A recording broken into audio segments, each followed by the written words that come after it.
ইংরেজি চলতি বছরের গত মাসে অর্থাৎ 16 এপ্রিল কাঁটাতারের বেড়ার ওপারে নিজের জমিতে কাজ করতে গিয়ে বাংলাদেশি দুষ্কৃতী দ্বারা অপহৃত হয়েছিলেন শীতলকুচির উকিল বর্মন। অবশেষে 29 দিনের মাথায় বাড়ি ফেরেন তিনি, কিন্তু বাড়িতে ফিরেও চোখে মুখে আতঙ্কের ছাপ। কখন কিভাবে তাকে তুলে নিয়ে যাওয়া হয় সমস্তটাই বর্ণনা করলেন তিনি। পাশাপাশি কাঁটাতারের বেড়ার ওপারে থাকা নিজের জমিতেও আর কাজ করতে যাবেন না বলে তিনি জানান।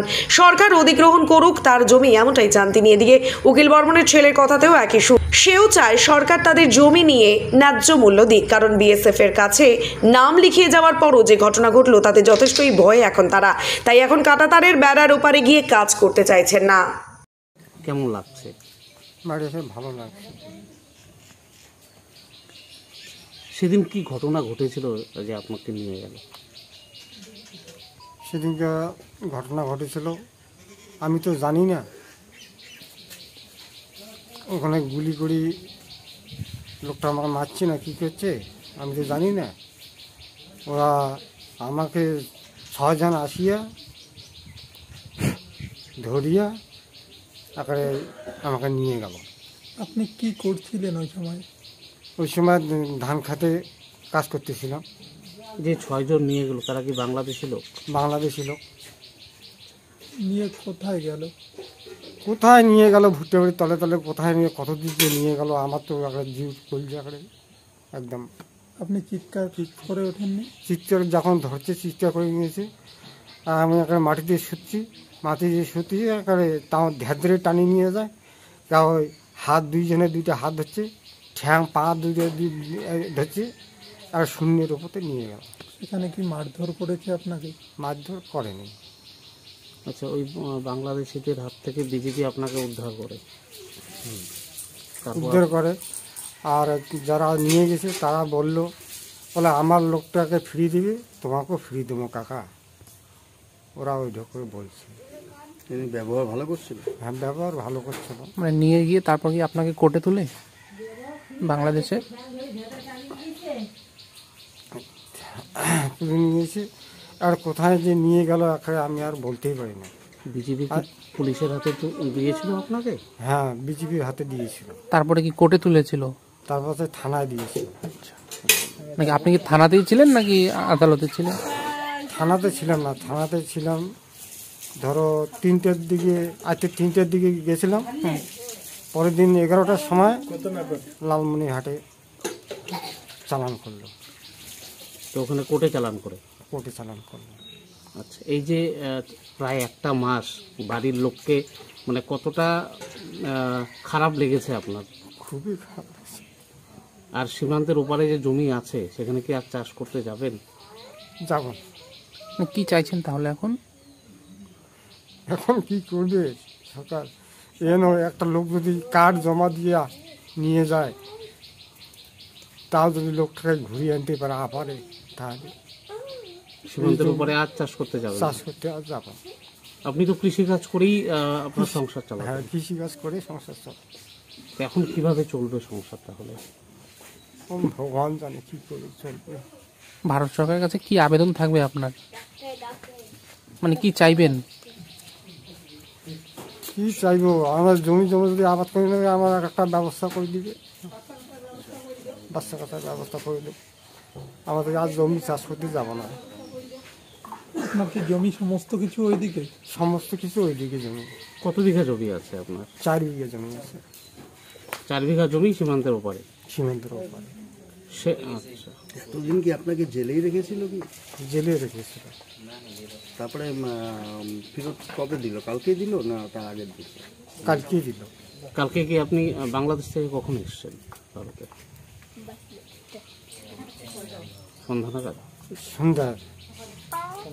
বিএসএফ পুলিশের হাতে আপনাকে তুলে দেয়, তারপর আপনি বাড়িতে আসেন।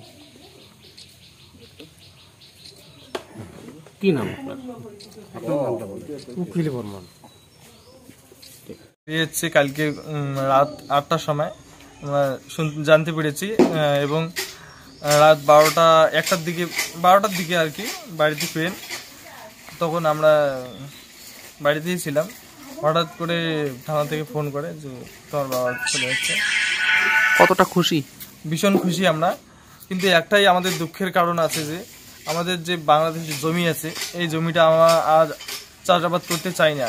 আমরা চাই যে ভারত সরকার এই জমিটা নিয়ে নিক, তাহলে আমাদের খুবই উপকৃত হব। এই জমিতে গিয়ে যদি আমাদের মান হারাতে হয়, জীবন হারাতে হয়, তাহলে এই জমি আমরা চাই না। এই জমিতে আমরা আর চাষাবাদ করতে চাই না। মানে এই যে জমি নিয়ে নিক বলছো, তার বিনিময়ে মানে কিছু চাইছো নাকি শুধু জমি নিয়ে নিক বল? না, কেন আমাদের জমির ন্যায্য মূল্য চাইবো আমি, আর কি চাইবো? মানে ভারত সরকারের কাছে চাইবে যে জমি নিয়ে নিক, তার বিনিময়ে মূল্য দিক। মূল্য দিক, হ্যাঁ। যে তোমার বাবা ফিরলো, কিভাবে ফিরলো? এটা আমাদের টিএমসির যে নেতৃত্ব, ওদের সহযোগিতায় এবং আমাদের যে বিএসএফ, ওদের সহযোগিতায় আমাদের বাবাকে ফিরিয়ে আনা হলো এবং মদন মোহন ঠাকুরের আশীর্বাদে তাড়াতাড়ি ফিরল। উনি সুস্থ আছেন? হ্যাঁ, সুস্থ আছেন। আপনাদের চিন্তা তাহলে দূর হয়েছে এখন? চিন্তা দূর হয়েছে, এখন এটাই চিন্তা যে আমাদের বাকি দিন কিভাবে কাটবে। আমরা তো ওইদিকে আর যেতে চাই না। ওইদিকে গিয়ে যদি আমাদের এরকম মানহানি হতে হয়, জীবন হারাতে হয়, তাহলে কেন যাবো সেই রকম জমিতে? কতটুকু জমি আছে ওপারে? 4 বিঘা জমি আছে। এপারেও কি জমি আছে? এই প্রকারে আমাদের কোনো জমি নেই। মানে ওপারের ওপরই ভরসা করতে হয় তাহলে? হ্যাঁ, ওপরেই বসা করতে। কি নাম তোমার? আমার নাম পরিতোষ বর্মন, উকিল বর্মনের ছোট ছেলে।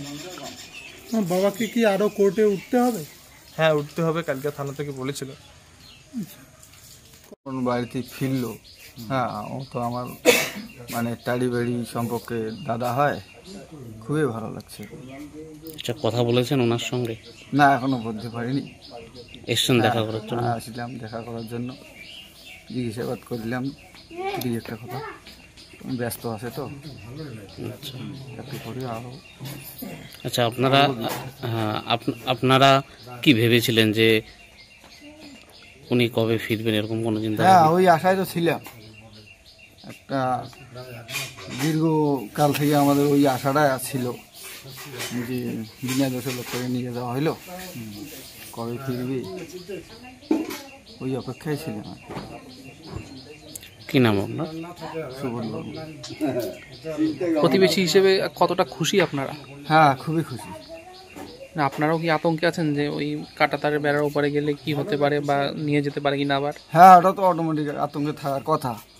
এখন তো খুব চাপ ওই পাশে যাওয়া, খুবই চাপ।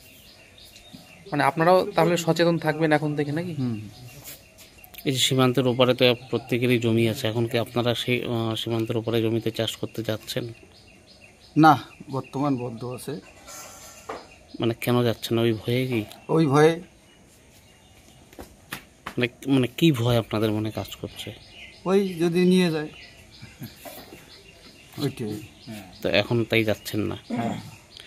উকিল বর্মন গতকাল রাতে ফিরেছে, কতটা খুশি? খুবই খুশি আমরা। আপনারা কি এটা নিয়ে চিন্তায় ছিলেন যে কবে আসবে? খুব চিন্তা, চোখের জল পর্যন্ত হচ্ছে। বড় ভাই আর। আপনার নাম? সুবোধ বর্মন। প্রতিবেশী? প্রতিবেশী।